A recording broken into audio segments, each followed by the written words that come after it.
तो स्वागत है एक बार फिर एक नए और इन्फॉर्मेटिव वीडियो में। तो फ्रेंड्स, यूपीएससी का फाइनल रिजल्ट आया हुआ है। उसी कड़ी में हमारे साथ सूरज तिवारी सर हैं, जिनको अब इस वक्त तो किसी परिचय के मोहताज नहीं है, क्योंकि इनका 917वीं रैंक के साथ इस बार यूपीएससी की परीक्षा में आईएएस की रैंक पे सिलेक्शन हुआ है।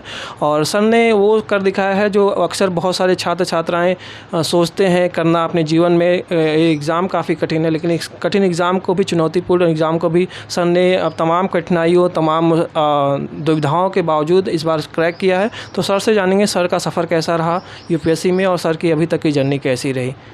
तो सर से ही जानेंगे। सबसे पहले तो हमारी तरफ से और हमारे चैनल की तरफ से आपको बहुत बहुत बधाई।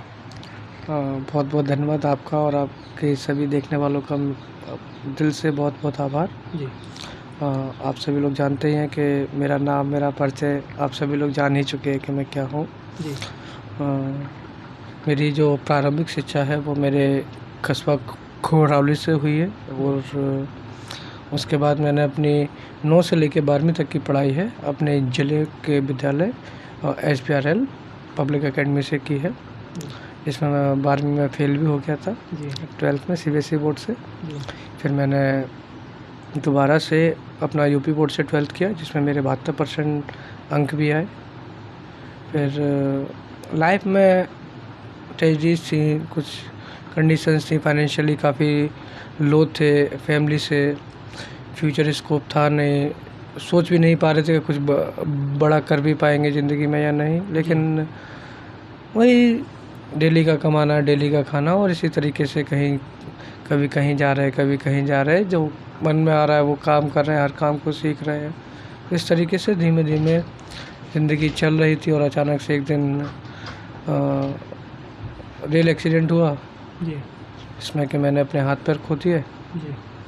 और हाथ पैर खोने के बाद संघर्ष है। संघर्ष का दूसरा बड़ा झटका जो बहुत बड़ा था वो मुझे लगा। मैंने अपने आप को संभाला जी। और आगे बढ़ाया और आगे बढ़ाकर JNU में आने का प्रयास किया, उसके लिए पढ़ाई करना शुरू की। जी। तो सर मैं जानना चाहूँगा, जैसे आप बता रहे हैं कि आपने पूरा अपना जीवन हालांकि एक संक्षेप में बता दिया हमें, तो मैं ये जानना चाहूँगा सबसे जो आप बता रहे हैं कि आप शुरुआती दौर में आपने 12वीं आप फेल भी हुए, फिर उसके बाद कुछ संघर्ष किया, फिर हादसा ये आपका सर कब हुआ आपके साथ? क्योंकि बहुत सारे छात्र ये जानना चाहते हैं कि ये एक्चुअल में हुआ कब, कैसे हुआ आपके साथ? जी, ये मेरा रेल एक्सीडेंट 29 जनवरी 2017 को हुआ है। जी। और मैं ट्रेन में था, भीड़ काफ़ी ज़्यादा थी। जी। तो मैं गेट पे ही था, तो मेरा भीड़ ज़्यादा होने की वजह से पैर फिसल गया। जी। आँखें खोली तो मैं ट्रामा सेंटर में था, वहाँ पर वहीं मेरा ट्रीटमेंट चला है 6 महीने।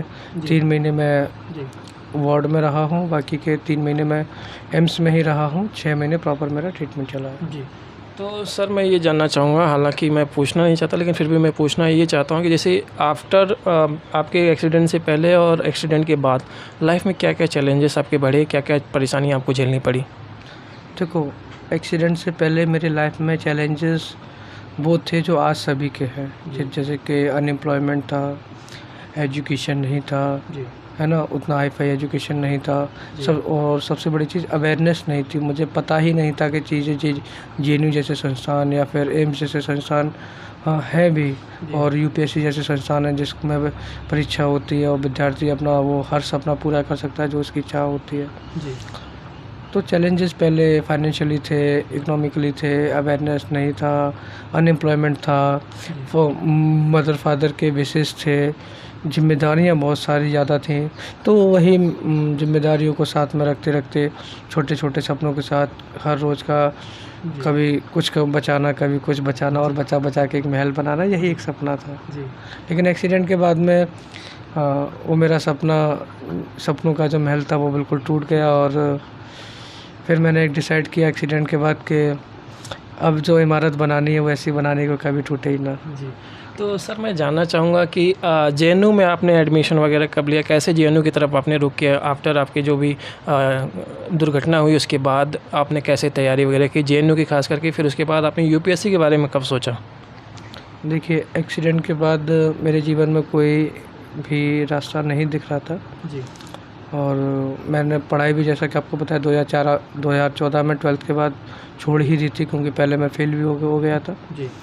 तो मुझे अगर एजुकेशन सेक्टर में आगे बढ़ना था तो उसके लिए मुझे ग्रेजुएशन बहुत ज़रूरी करना था। मैंने without graduation I can't be appear in any exam, जी है ना, और एनी कॉम्पिटिटिव एग्ज़ाम। जी सर। सो मुझे ग्रेजुएशन चाहिए था, और ग्रेजुएशन उस समय मुझे फिर जेएनयू के बारे में पता लगा। जेएनयू के एक छात्र हैं, वो मुझे एम्स में मिले, वो मुझे जेएनयू लाए, उन्होंने मुझे जेएनयू के बारे में बताया, काफ़ी मोटिवेट किया।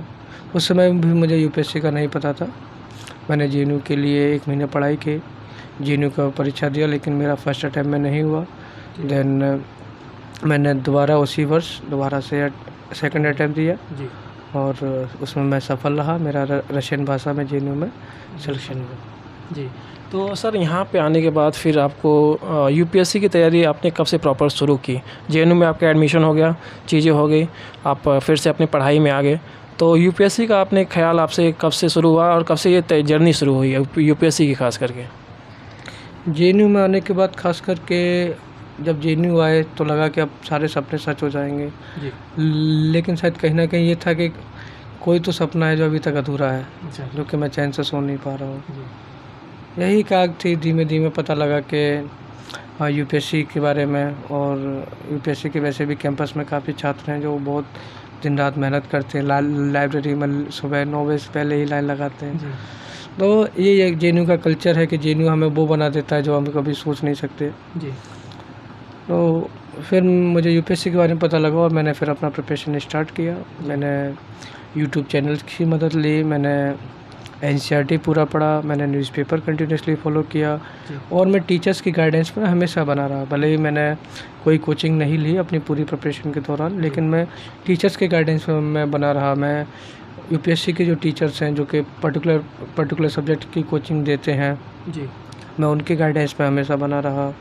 और उनके साथ साथ मेरे जेएनयू के प्रोफेसर्स हैं, उनका हमेशा मुझ पर प्यार रहा। जो भी अगर मुझे डाउट रहा, जो भी इन्फॉर्मेशन ऐसा है कि जो मैं यूट्यूब से समझ नहीं पा रहा हूँ, तो उसके लिए चाहे किसी भी सेंटर के कोई भी प्रोफेसर रहे हों, मैंने उनको जब संपर्क किया तो उन्होंने मेरा पूरा हेल्प किया, और अच्छे से मुझे सारी चीज़ों को समझाया। और इसी तरीके से जर्नी में रशियन लैंग्वेज के साथ साथ मैंने अपना एमए में जीआरएफ भी कंप्लीट किया, और अपना यूपीएससी का सेकंड अटैम्प्ट में जी मैंने 917 रैंक के साथ में सब कैटेगरी में सेकंड रैंक लाकर जी मैं आईएएस बना हूँ। आईएएस बने।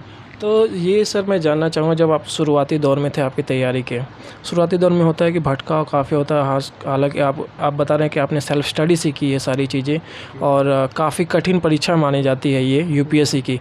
तो मार्केट में कंटेंट भी काफ़ी अवेलेबल है, चीज़ें बहुत सारी चीज़ें हैं। तो शुरुआती दौर में क्या क्या चुनौतियों का सामना करना पड़ा आपको? देखो, शुरुआती दिनों में सबसे पहली बात ये थी कि मुझे पता ही नहीं था कि पढ़ना क्या है, जी हम क्या पढ़ें, कैसे पढ़ें, कि वो कितना पढ़ना है। जी जी फिर एक स्ट्रेटजी मैंने बनाई कि पहले मैंने ये पता किया कि मुझे कितना पढ़ना है, मुझे एग्ज़ाम क्रैक करने के लिए कितने मार्क्स की ज़रूरत है। जी तो जितना मुझे मेरे मार्क्स की ज़रूरत है, मैंने उस पे एरिया पर ज़्यादा फोकस रखा। बाकी जो लगा कि हाँ, ये से अगर आएगा तो बना देंगे, नहीं आएगा तो इसको छोड़ देंगे। जी तो इस तरीके से मैंने अपनी पूरी स्ट्रेटजी बनाई, एनसीईआरटी को फॉलो किया और प्रिपरेशन किया। जी। तो सर मैं जानना चाहूँगा, जैसे कि आप बता रहे हैं कि आपने सेल्फ स्टडी से तैयारी की, आपने पहले 1 साल स्ट्रेटजी वगैरह बनाई, सारी चीज़ें की, फिर देन आपका ये सेकेंड अटेम्प्ट में आपका सिलेक्शन हुआ है। तो मैं ये जानना चाहूँगा कि अगर कोई सेल्फ स्टडी से बच्चा तैयारी करना चाहे यूपीएससी की खास करके, तो उसे किन किन बातों का शुरुआती दौर में ध्यान रखना चाहिए जिससे उसको पहले या दूसरे अटेम्प्ट में जैसे आपको सफलता मिली उसे सफलता मिले? देखिए, ये बच्चों पर डिपेंड करता है कि बच्चे को कितना पता है। जी हम कभी अपने आप से झूठ नहीं बोल सकते, हम सबसे झूठ बोल सकते हैं, हम इवन अपने माँ बाप से भी झूठ बोल देते हैं, लेकिन हम कभी अपने आप से झूठ नहीं बोल पाते। तो हमें पता होता है कि हम क्या क्या जानते हैं और हमें कितना जानना है। तो मैं यही कहता हूँ कि अगर आप 12th के बाद में सीधे ग्रेजुएशन आपने किया हुआ है तो आपका बेसिक्स ऑलरेडी कंप्लीट है। जी तो आप कम से कम एक बार एनसीईआरटी को ज़रूर पढ़ें। और अगर जिन लोग का बिगनिंग है, शुरू से शुरू करना है, जिनको लगता है कि नहीं अब शुरू से शुरू करना है, तो मैं उनको बोलूँगा कि कम से कम एनसीईआरटी 2 बार वो अच्छे से पढ़ें और नोट्स कंटिन्यूसली बनाएं। अपना जो ऑप्शनल जो उनको चूज़ करना है उसको साथ साथ पढ़ते रहें। न्यूज़पेपर कंटिन्यूसली फॉलो करते रहें, क्योंकि मेहनत तो है, बिना मेहनत के तो नहीं हो पाएगा। जी तो आपको समय देना होगा, डेडिकेशन चाहिए पूरा, आपको बहुत चीज़ों से कॉम्प्रोमाइज़ भी करना पड़ेगा। कभी कभी कमरे में सोना होगा जहाँ पर मच्छर भी होंगे, खटमल भी होंगे, जी। और गर्लफ्रेंड का फ़ोन भी नहीं आएगा कि इस बार यूपीएससी निकलेगा कि नहीं, बताते हैं। तो चीज़ों को सार्थक बनाते हुए अपना एक स्ट्रेटजी बनाएं जी। अपने हिसाब से कि आपको क्या क्या है। अगर आप फाइनेंशियली ठीक हैं तो आप कोचिंग का मदद ज़रूर लें, क्योंकि वहाँ आपको एक प्रॉपर गाइडेंस मिलेगा। जी। और अगर आप ठीक है, अगर बहुत से बच्चे हैं जैसे कि मैं ही था जिसमें फाइनेंशियली मैं वीक था, तो मैंने कोचिंग अफोर्ड नहीं कर पाया। लेकिन जो लोग नहीं भी कोचिंग अफोर्ड कर पा रहे हैं तो चिंता की बात नहीं है, क्योंकि जितना उनको चाहिए उतना आपके पास ऑलरेडी है। उतना आपके पास यूट्यूब पे अवेलेबल है, बुक्स है, रिसोर्सेस है। और कोई भी अगर जानकारी अगर चाहिए होती तो जेएनयू में किसी भी छात्र के साथ कोई भी संपर्क कर सकता है। वो आपको यूपीएससी की तैयारी से रिलेटेड सारी जानकारी सही मुहैया करवा देगा। जी। और सर मैं ये जानना चाहूँगा, ख़ास करके ये सोशल मीडिया का दौर है। सोशल मीडिया का दौर है और काफ़ी डिस्ट्रैक्शन है बच्चों में, और काफ़ी चीज़ें फैली हुई हैं, और रील्स, मीम्स वगैरह बहुत सारी चीज़ें चलती हैं। मन काफ़ी भटकता है बच्चों का तैयारी के दौरान। तो आपने अपने आप को कंट्रोल कैसे किया, इन सब चीज़ों से अवॉइड, मतलब कैसे बचाए रखा, और मन को कंट्रोल करने के लिए आपने क्या किया? देखिए, दुनिया में हम लोग दो चीज़ों पे भरोसा करते हैं। जी। एक तो मटेरियलिस्टिक थिंग्स पर, एक स्पिरिचुअल थिंग्स पे। जी। मटेरियलिस्टिक थिंग ना हम साथ लेके आए थे ना साथ लेके जाएंगे। जी। ठीक है। बाकी स्पिरिचुअल जो थिंग्स हैं हम साथ लेके तो नहीं आए थे, लेकिन साथ लेकर ज़रूर जाएंगे। जी। ठीक है। हमको बस अपने आप से ये सवाल करना है कि हम क्या हैं, जी। हम क्यों हैं, हम क्यों इस धरती पर आए, जी। हमारे क्या क्या गोल है, हमारी क्या स्थिति है, हमारे माँ बाप क्या फेस कर रहे हैं, उनके दिल में क्या सपने हैं, हमको क्या करना है। जो हवा आप ले रहे हैं, जो पानी आप पी रहे हैं, जिस ज़मीन पर आप रह रहे हैं, क्या ये आपकी है? क्या आप साथ लेकर आए थे? नहीं लेकर आए थे ना। तो आप क्यों हैं? आप यहाँ से उपजी हुई चीज़ों का सेवन करके अपना जीवन यापन करते, तो आपका एक कर्तव्य बनता है कि आप प्रकृति को उतना वापस देकर जाए। ये आपको अब सोचना है कि आपने क्या लिया है और आपको क्या देना है। मैं जितने भी छात्रों से मिला हूँ और मैंने जितने भी छात्रों से बात किया है, मैंने उनको सभी बोला है। बहुत सारे छात्रों ने बोला कि सर आप मेरे साथ हमेशा संपर्क में बने रहिएगा, और बस मेरा होता ना कि होता है कि सर मेरा बता दीजिएगा, हाँ, मुझे नोट्स बता दीजिएगा, कुछ ऐसी जानकारी है मेरा ध्यान रखिएगा। और इस तरीके से तो मैं सबको यही बोलता हूँ कि देखो, कोई भी किसी का ध्यान नहीं रख सकता। मैं हूँ, मेरे लिए मेरा जीवन ही इतना मतलब है ऐसा है कि मेरे जीवन में खुद अभी भी चैलेंजेस हैं। ऐसा नहीं है कि मैं चैलेंजेस से फ्री होकर, अभी भी चैलेंजेस हैं मेरी लाइफ में। तो आप जो है, you are the best adviser for yourself. आप अपने आप से पूछिए। जब नहीं समझ में आए फिर तो दुनिया है बताने के लिए, मैं हूँ। और मैं बच्चों के लिए तो हमेशा एक्टिव रहा ही हूँ और अभी एक्टिव हूँ भी, और हमेशा मैं ये इंश्योर करूँगा कि बच्चों को लेकर किसी भी प्रकार का कुछ भी गलत नहीं होना चाहिए, और बच्चों को प्रॉपर तरीके से शिक्षा और स्वास्थ्य उनका इंश्योर होना चाहिए, है ना। तो हमको इस रास्ते पर काम करना है। ये इस तरीके के मोटिव बनाकर हमको अपना स्ट्रेटजी बनाना है कि आगे चल के हमको क्या करना है। हमको डॉक्टर बनना है तो हम डॉक्टर बनेंगे, हमको इंजीनियर बनना है हम इंजीनियर बनेंगे, और हमको आईएएस बनना तो हम आईएएस बनेंगे। और ये ज़रूरी नहीं होता कि हम अगर आईएएस की प्रिपरेशन कर रहे हैं और सिलेक्शन नहीं हुआ, हमने 5 साल मेहनत किया, हमने 6 साल मेहनत किया और रिजल्ट अगर नहीं आया, तो बहुत सारे बच्चे हताश हो जाते हैं। तो हो सकता है कि ऊपर वाले ने तुम्हारे लिए कुछ और सोच के रखा हो। सर आपने मेरे मन की क्वेश्चन का जवाब दे दिया, मैं यही पूछने वाला था, है ना। तो हमें पता नहीं ना कि उसने आपके लिए क्या सोचा है। कल मैंने एक रील देखा तो उसमें था कि एक बच्चा भगवान से बोलता है, हे ईश्वर, जो मैं चाहता हूँ अब वही करते हैं, जो मैं चाहता हूँ अब वही करते हैं, तो फिर मैं चाहता क्यों हूँ। आप समझ में आया? जो मैं चाहता हूँ वैसा आप कर देते हैं, तो मुझे ज़रूरत ही क्यों है वो चीज़ चाहने की। अगर आपको भाई करना है, आपको अगर बरसात करनी तो आप कर देते हैं। भले ही मेरा मन था कि अरे बारिश हो जाए तो कितना अच्छा रहे, नहीं फिर भी बारिश हो गई। तो भगवान उसको बहुत खूबसूरत जवाब देते हैं कि मैंने बस यही लिखा है कि जैसी तुम्हारी मर्ज़ी। तो इसीलिए आपका चाहना ज़रूरी है और अपनी चाहत को बरकरार बनाए रखिए और अब अच्छे सपने रखिए, अच्छी सोच रखिए, क्योंकि समाज को सिर्फ मेरी ही ज़रूरत नहीं है, मैं तो हूँ ही।